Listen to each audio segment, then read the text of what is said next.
berjumpa kembali dengan saya. Kali ini saya akan mengajak Anda untuk berdialog ataupun berdiskusi dengan seorang anak muda yang memilih profesinya sebagai seorang petani. Dan yang luar biasa, pertanian yang dia pilih atau penanaman padi yang dia pilih adalah menanam padi organik. Nah, sekarang saya berada di area persawahan di mana dia menanam padi, yaitu di daerah Dusun Glondong, Kelurahan Timbulharjo, Kecamatan Sewon, Kabupaten Bantul.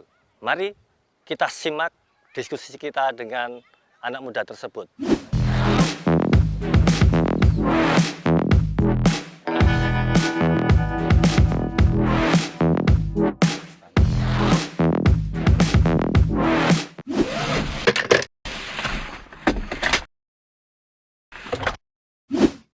Sekarang saya sudah bersama Bung Miftahul Abdurrahman, atau kalau panggilan akrabnya itu Mas Taul.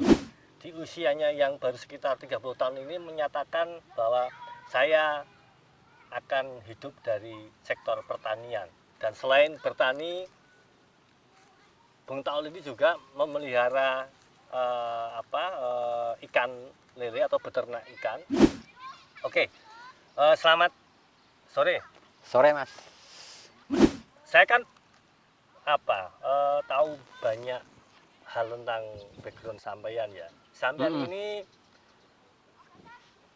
mahasiswa di salah satu kampus yang oke juga di Jogja. Jurusannya juga oke. Nggak usah disebutkan lah. Jadi kampusnya oke, jurusannya juga oke. Tetapi kenapa ini tiba-tiba kok memilih jadi petani ini loh? Padahal ijazah sampean ini payu loh. Karena melihat kampusnya yang oke tadi itu, tapi tidak usah kita sebutkan. Kira-kira ceritanya awalnya piye, Bang Taul? Gini, terima kasih Mas Unang.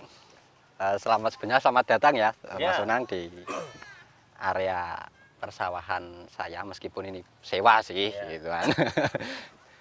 Nah, kalau cerita terkait dengan kenapa kok saya mau terjun ataupun memilih profesi sebagai petani, itu sebenarnya panjang ceritanya, Mas. Nah, tapi sedikit cerita aja, awal dulu sih sebenarnya 4 tahun yang lalu, Mas, saya sudah terjun di dunia pertanian.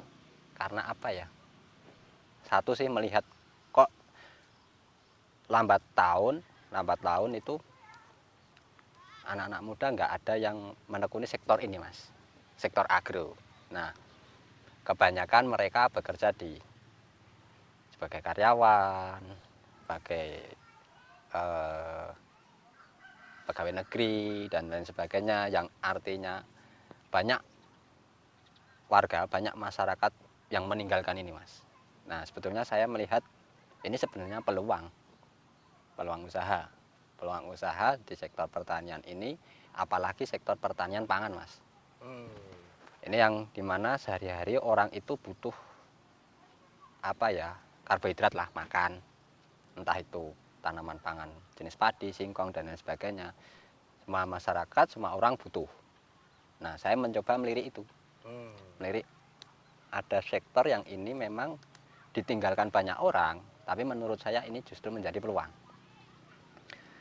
Nah, saya 4 tahun yang lalu, kurang lebih di pertengahan tahun 2017,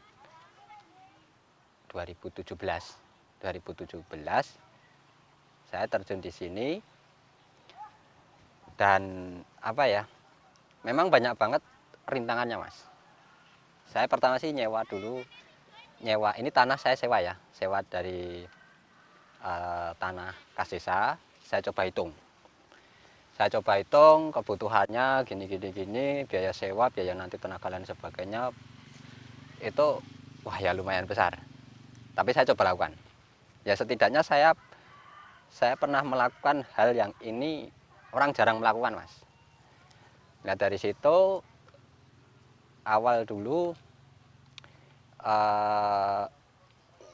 hanya di sini proses tanam pangan padi, proses sampai panen.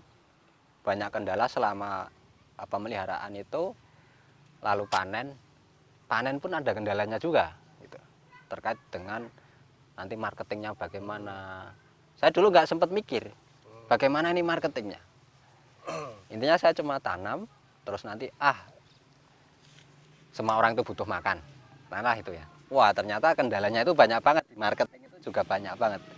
Nah akhirnya saya pelan-pelan sampai sekarang alhamdulillah sih saya di marketingnya lancar. Lancar. Gitu loh.